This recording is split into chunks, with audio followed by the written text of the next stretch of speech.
മലയാളി. എന്നാൽ പൂരാട ദിനത്തിൽ മിക്ക വിപണികളിലും കാര്യമായ തിരക്കില്ല. സാമ്പത്തിക പ്രതിസന്ധിയും കോവിഡുമാണ് തിരിച്ചടിയായതെന്ന് വ്യാപാരികൾ പറയുന്നു. കോവിഡ് വ്യാപിക്കുന്ന സാഹചര്യത്തിൽ ഓണത്തിരക്ക് നിയന്ത്രിക്കുന്നതിന് കർശന നടപടി സ്വീകരിക്കാൻ ഡിജിപിയുടെ നിർദ്ദേശമുണ്ട്. ഇപ്പോൾ ഓണവിപണിയുടെ വിശേഷങ്ങളുമായി കോഴിക്കോട് മിഠായി തെരുവിൽ നിന്ന് അശ്വിൻ വല്ലത്ത് ചേരുന്നു. തിരുവനന്തപുരം ചാല മാർക്കറ്റിൽ നിന്ന് TG സജിത്തും എറണാകുളത്ത് നിന്ന് MS അനീഷ് കുമാറും ചേരുന്നുണ്ട്. അനീഷിലേക്ക് ആദ്യം. അനീഷ്, എല്ലാ വിപണികളിലും ആളുകൾ വളരെ കുറവാണ്. ഒന്നാമത് കോവിഡ് ആയതുകൊണ്ട് തന്നെ അതൊരു വലിയ സാമ്പത്തിക മാന്ദ്യം തന്നെ സമൂഹത്തിൽ ഉണ്ടാക്കിയിട്ടുണ്ട്. എറണാകുളത്തിന്റെ അവസ്ഥ എങ്ങനെയാണ്? ആളുകൾ ഉണ്ടോ? കാരണം നാളെ ഉത്രാടമായി, തിരുവോണത്തിലേക്ക് ഇനി ഒരു ദിവസം കൂടിയേ ഉള്ളൂ. സാധനങ്ങൾ വാങ്ങാൻ ആളെത്തുന്നുണ്ടോ?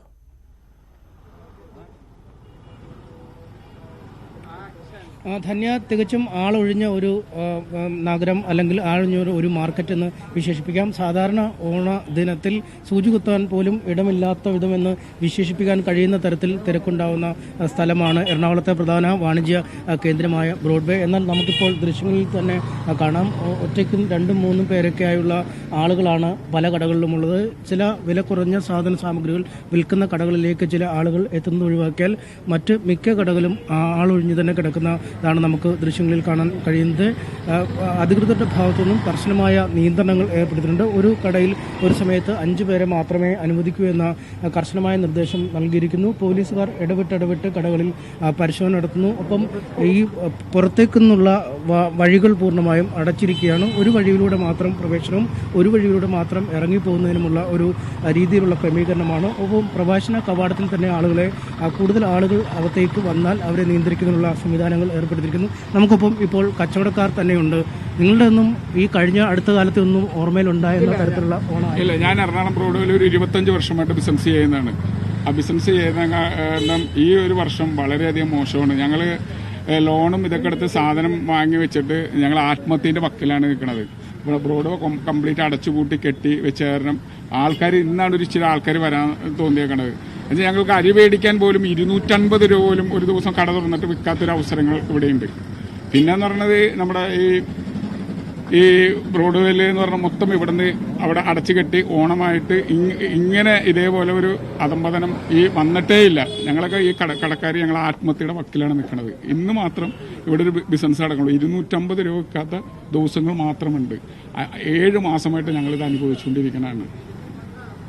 കഴിഞ്ഞ ഏതാനും മാസങ്ങളായി ഇത് തന്നെയാണ് അവസ്ഥ. നമുക്ക് ഈ കടകളിൽ തന്നെ നോക്കിയാൽ കാണാം, ഈ കടയിലൊന്നും ഒരാൾ പോലും ഇല്ലാതെ വിജനമായി കിടക്കുന്നു. ഒപ്പം സമീപത്തുള്ള കടകളിലുമൊക്കെ ഇത് തന്നെയാണ് അവസ്ഥ. ഈ തുണിത്തരങ്ങൾ വിൽക്കുന്ന കടകളുടെ മാത്രം അവസ്ഥയല്ല, മറ്റ് സാധന സാമഗ്രികൾ, ഈ ഓണത്തോടനുബന്ധിച്ച മറ്റ് സാമഗ്രികൾ, വീട്ടുപകരണങ്ങൾ തുടങ്ങി എല്ലാത്തരം സാധനങ്ങൾ വിൽക്കുന്ന കടകളിലും ഇത്തരത്തിൽ ഒരു തിരക്ക് കുറവ് അല്ലെങ്കിൽ പൂർണ്ണമായും തന്നെ ആളുകൾ ഒഴിഞ്ഞ രീതിയിലേക്ക് മാറുന്നു. ഇപ്പോൾ വൈകുന്നേര സമയം ആയതുകൊണ്ട് തന്നെ ചെറിയ രീതിയിൽ ആളുകൾ എത്തിത്തുടങ്ങുന്നതാണ്. എന്തായാലും നമുക്ക് പട്ടം വെക്കുന്ന ഒരു ചേട്ടനുണ്ട്. എങ്ങനെയുണ്ട് കച്ചവടം? വല്ലതും വിറ്റ് പോകുന്നുണ്ടോ സാധന സാമഗ്രി? ചേട്ടാ, ഞങ്ങളിവിടെ നല്ല രീതിയിൽ ഇരുന്ന് കച്ചവടം ചെയ്ത് പോയിക്കൊണ്ടിരുന്നവരാണ്. ഈ കോവിഡിൻ്റെ പ്രശ്നം വന്നു കഴിഞ്ഞപ്പോൾ തിരക്ക് നിയന്ത്രിക്കാനായിട്ട് വഴിയോര കച്ചവടക്കാരെയൊക്കെ ഒരു സൈഡിലോട്ട് ഒഴിവാക്കി. ഇപ്പോൾ തീരെ നിവൃത്തിയില്ലാത്തതുകൊണ്ടാണ് ഇത്തരം സാധനം വെച്ചുകൊണ്ട് എന്തെങ്കിലും വിൽക്കട്ടെ എന്ന് ഉദ്ദേശിച്ചിട്ടാണ് ഇപ്പോൾ വന്നേക്കണത്. നേരത്തെ വേറെ സാധനങ്ങൾ വിറ്റായിരിക്കും അല്ലേ? വേറെ ഐറ്റംസ് ആയിരുന്നു ഞങ്ങൾക്ക്. പല പട്ടമായി മാറി. പട്ടം എന്ന് വെച്ചാൽ ഒരു രസത്തിന് വേണ്ടി എടുത്തു അത് എന്തെങ്കിലും ഒന്ന് വിൽക്കണം, എന്തെങ്കിലും വീട്ടു ചെലവിന് എന്തെങ്കിലും കിട്ടണം ഉദ്ദേശത്തിൽ കൊണ്ടുതന്നെയാണ്. ആദ്യത്തെ ക്രിസ്മസിൻ്റെ സീസൺ അങ്ങനെ പോയി, പിന്നെ ബക്രീദ് അങ്ങനെ പോയി, പിന്നെ വിഷു വന്നു, ആ സീസണും പോയി, പിന്നെ റംസാൻ പിന്നെ വന്നു, അതും പോയി. ഇപ്പോൾ പിന്നെ ഒരു പ്രതീക്ഷ ഉണ്ടായിരുന്നത് ഓണം വരുന്നു. ആ ഓണത്തിന് വലിയ ഇൻവെസ്റ്റ് ഒക്കെ ചെയ്തിട്ടാണ് ഇപ്പോൾ ആൾക്കാർ സാധനമൊക്കെ എടുത്ത് കച്ചവടം ചെയ്തിരിക്കുന്നത്. ഇപ്പോൾ ഓണത്തിൻ്റെ ലാസ്റ്റ് ഘട്ടമാണ് ഇപ്പോൾ വന്ന് നിൽക്കുന്നത്. ഇപ്പോൾ ഇത് ഒരു പ്രതീക്ഷയില്ലാത്ത അവസ്ഥയിലാണ്. ഇപ്പോൾ ഇത് എന്ന് ശരിയാവും എന്നുള്ളതിനെക്കുറിച്ച് നമുക്കൊന്നും പറയാനും പറ്റാത്ത അവസ്ഥയാണ്. തീർച്ചയായും അദ്ദേഹം മറ്റു പല സാധന സാമഗ്രികളും വിറ്റിരുന്ന ആളാണ്. ഇപ്പോൾ അവസാന മാർഗമായി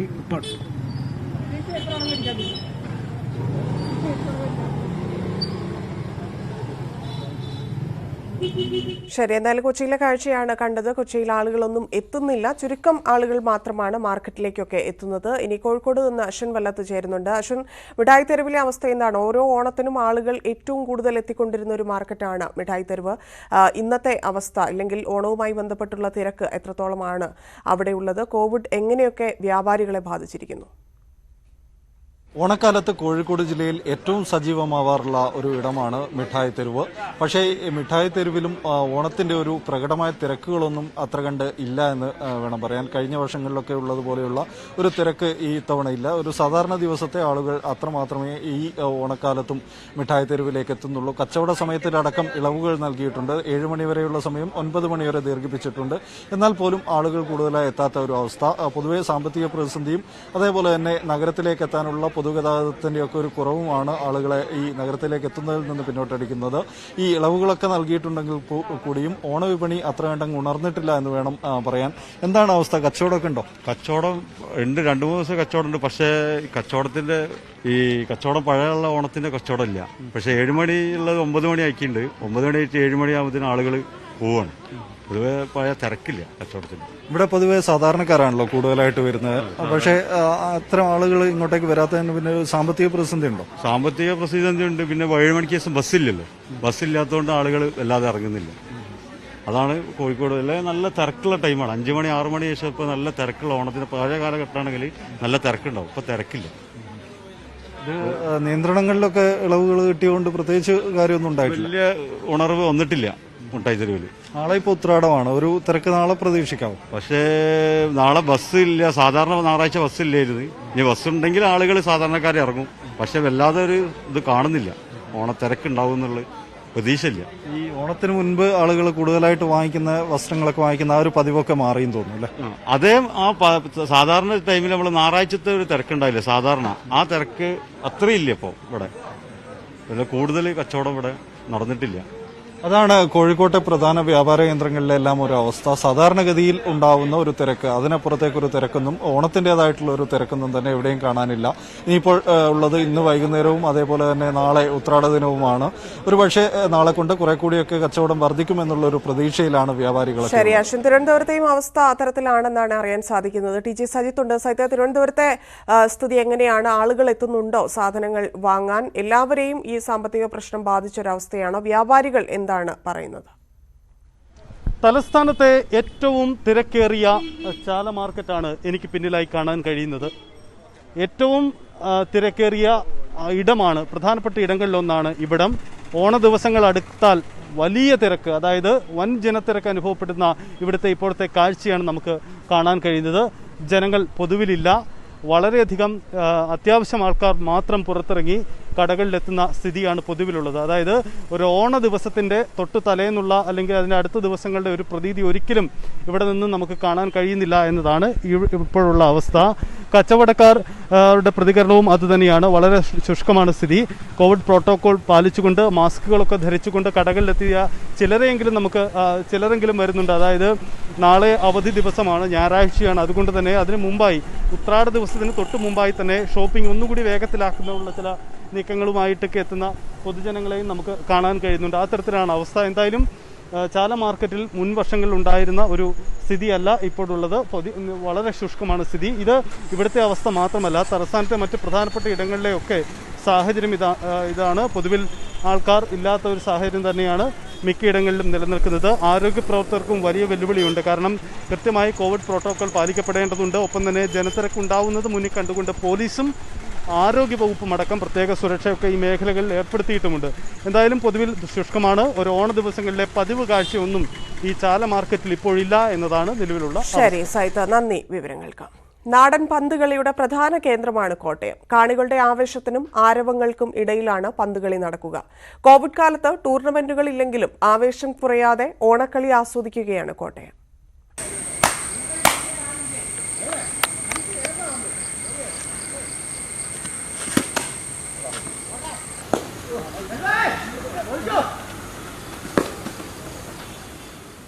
ഓണക്കാലം പുതുപ്പള്ളിയും മീനടവും പാമ്പാടിയുമൊക്കെ ആവേശം നിറഞ്ഞ നാടൻ പന്തുകളിയുടെ കേന്ദ്രങ്ങളായി മാറും.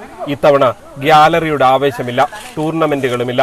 പക്ഷേ ഈ കോട്ടയംകാർക്ക് രക്തത്തിലലിഞ്ഞ ഈ കളിക്കളത്തിൽ നിന്ന് മാറി നിൽക്കാനാകില്ല.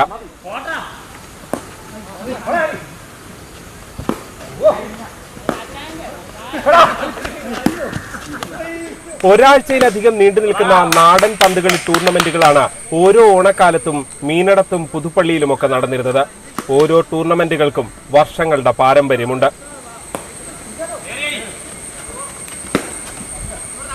ഈ സീസൺ ഞങ്ങളെ സംബന്ധിച്ച് വളരെയധികം നിരാശയുള്ളൊരു സീസണാണ്. കാരണം തുടർച്ചയായി നടന്നുകൊണ്ടിരുന്ന 5 ടൂർണമെൻറ്റുകളുടെ ഇടയിലാണ് മാർച്ച് മാസത്തിൽ കൊറോണ മൂലം ലോക്ക്ഡൗൺ വന്നത്. അതോടുകൂടി 5 ടൂർണമെൻറ്റുകൾ മുടങ്ങുകയും ചെയ്തു. വരാനിരുന്ന ടൂർണമെൻറ്റുകൾ ഉൾപ്പെടെ മൊത്തത്തിൽ ഒരു ടൂർണമെൻറ്റ് പോലും ഇല്ലാത്തൊരവസ്ഥയിലേക്ക് പോവുകയാണ് ഉണ്ടായത്. തുകലിനുള്ളിൽ പഞ്ഞി നിറച്ച് തുന്നിയെടുത്ത പ്രത്യേക പന്തുകളാണ് കളിക്കാൻ ഉപയോഗിക്കുന്നത്. 10 പേരുള്ള ടീമിൽ നിന്നും 7 പേർ കളത്തിലുണ്ടാകും. 3 പേർ പിടുത്തക്കാരും 4 പേർ കാലടിക്കാരും 3 റഫറിമാരും.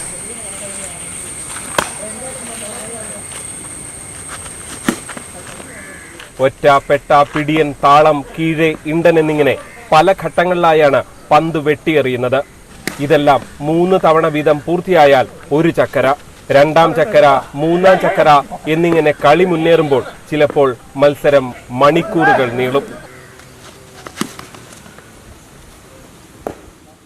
G Sreejith, news 18, Kottayam.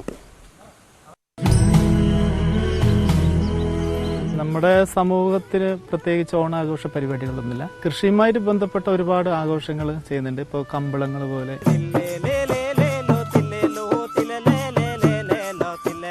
ഇത് നമ്മൾ തുടങ്ങിക്കഴിഞ്ഞാൽ ചിലപ്പോൾ 100 ആൾക്കാരോ 200 ആൾക്കാരോ. കമ്പളം ഞായറാഴ്ച ഉത്രാട ദിനത്തിൽ രാത്രി 10:30. ഓണക്കാലത്ത് മലയാളികൾക്ക് ഒഴിച്ചുകൂടാനാകാത്തതാണ് കായ ഉപ്പേരി. എന്നാൽ തുടർച്ചയായുണ്ടായ പ്രളയം സംസ്ഥാനത്തെ വാഴ കർഷകരുടെ നട്ടെല്ലൊടിച്ചിരിക്കുകയാണ്. കോഴിക്കോട്ടെ ഒരു ബേക്കറിയിൽ ചട്ടിയിൽ പൊരിയുന്ന ഏത്തക്കായയുടെ കാഴ്ചപ്പാടിൽ കർഷകരുടെ വേദന പങ്കുവയ്ക്കുന്ന റിപ്പോർട്ട് കാണാം.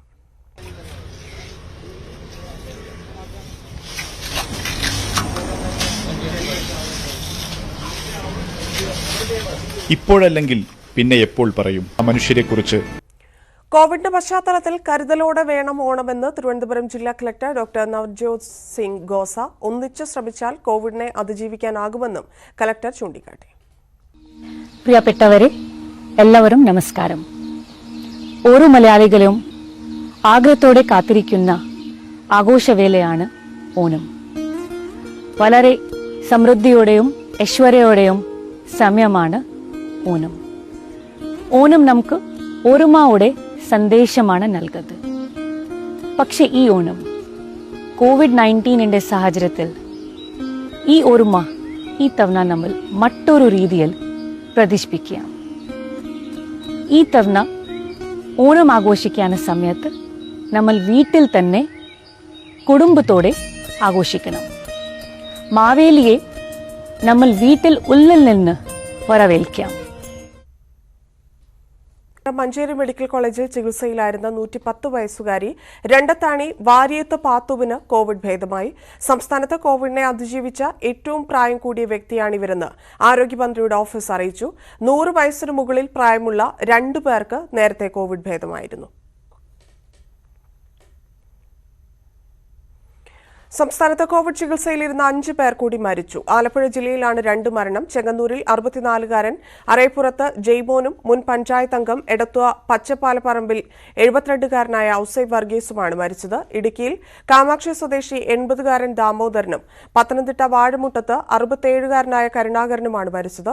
കണ്ണൂരിൽ ചികിത്സയിലിരുന്ന തളിപ്പറമ്പ് സ്വദേശി യശോദയാണ് 84 വയസ്സുകാരിയായിരുന്നു. ജമ്മുകാശ്മീരിലെ സാംബയിലെ ഇന്ത്യൻ അതിർത്തിയിൽ BSF നടത്തിയ തെരച്ചിലിൽ തുരങ്കം കണ്ടെത്തി. പാകിസ്ഥാനിൽ നിന്നുള്ള തുരങ്കത്തിന് 150-ലേറെ മീറ്റർ നീളമുണ്ട്. ഇന്ത്യൻ അതിർത്തിയിൽ അവസാനിക്കുന്ന തുരങ്കത്തിന്റെ പ്രവേശന കവാടം മണൽചാക്ക് ഉപയോഗിച്ച് മറച്ചിരിക്കുകയാണ്. പാകിസ്ഥാന്റെ സഹായമില്ലാതെ തുരങ്ക നിർമ്മാണം സാധിക്കില്ലെന്ന് BSF വ്യക്തമാക്കി. പ്രദേശത്ത് BSF തെരച്ചിൽ തുടരുന്നു. तो ये टनल करीब 150 गज जीरो लाइन से इंडियन साइड में खुद चुकी है और इंडियन साइड में जो इसका माउथ है, जहाँ पर एग्जिट है, वहाँ पर प्रॉपरली सैंड बैग्स लगा के इसको रीइंफोर्स किया हुआ है. ഫേസ്ബുക്ക് തലവൻ മാർക്ക് സുക്കർബർഗിന് വീണ്ടും കോൺഗ്രസിന്റെ കത്ത്. BJPയെ പിന്തുണയ്ക്കുന്ന നിലപാട് തിരുത്തണമെന്നാവശ്യപ്പെട്ടാണ് കത്ത്. വിദേശ കമ്പനിയുടെ ഇടപെടൽ തടയാൻ നിയമ നടപടി സ്വീകരിക്കും. AICC general secretary KC വേണുഗോപാലാണ് കത്തയച്ചത്. BJPക്ക് അനുകൂലമായ നിലപാടാണ് ഫേസ്ബുക്ക് ഇന്ത്യ സ്വീകരിക്കുന്നതെന്ന് ചൂണ്ടിക്കാട്ടി ഈ മാസം 18-നും സുക്കർബർഗിന് കോൺഗ്രസ് കത്തയച്ചിരുന്നു. പ്രളയത്തിൽ വീടും സ്ഥലവും നഷ്ടപ്പെട്ട കുടുംബങ്ങൾക്ക് വീട് നിർമ്മിക്കുന്നതിനായി ബോബി ചെമ്മണ്ണൂർ വയനാട് കൽപ്പറ്റയിൽ 1 ഏക്കർ സ്ഥലം സൗജന്യമായി നൽകി. കലക്ട്രേറ്റിൽ നടന്ന ചടങ്ങിൽ റവന്യൂ മന്ത്രി ചന്ദ്രശേഖരൻ ഭൂമിയുടെ രേഖകൾ കൈമാറി. 6 കോടിയോളം വില വരുന്ന സ്ഥലമാണ് കൈമാറിയത്. ഒന്നിനു പുറകെ ഒന്നായി വന്നിട്ടുള്ള നമ്മുടെ ദുരന്തങ്ങളുടെ കാലത്ത് ഒരുപാട് ആളുകൾ നിരാലംബരായി പോയി എന്ന് കരുതിയ ഒരു അവസ്ഥയുണ്ട്. ആരും നിരാലംബരല്ല, അവരെ സംരക്ഷിക്കാനുള്ള ഉത്തരവാദിത്വം സർക്കാർ ഏറ്റെടുത്തിരിക്കുകയായിരുന്നു. IPL-ൽ നിന്ന് പിന്മാറി ചെന്നൈ സൂപ്പർ കിങ്സ് താരം സുരേഷ് റെയ്ന. വ്യക്തിപരമായ കാരണങ്ങളാലാണ് പിന്മാറ്റം. റെയ്ന നാട്ടിലേക്ക് മടങ്ങിയതായും സീസണിലെ മുഴുവൻ മത്സരങ്ങളും താരത്തിന് നഷ്ടമാകുമെന്നും ചെന്നൈ സൂപ്പർ കിങ്സ് അറിയിച്ചു. അതിനിടെ ചെന്നൈ ടീമിലെ ഒരാൾക്ക് കൂടി കോവിഡ് സ്ഥിരീകരിച്ചു. യുവ ബാറ്റ്സ്മാൻ ഋതുരാജ് ഗെയ്ക്വാദിനാണ് രോഗബാധ. ദുബായിലെത്തിയ 13 പേർക്ക് ഇതുവരെ കോവിഡ് സ്ഥിരീകരിച്ചതായി BCCI അറിയിച്ചു. ബുള്ളറ്റിൻ പൂർണ്ണമാവുന്നു. നമസ്കാരം.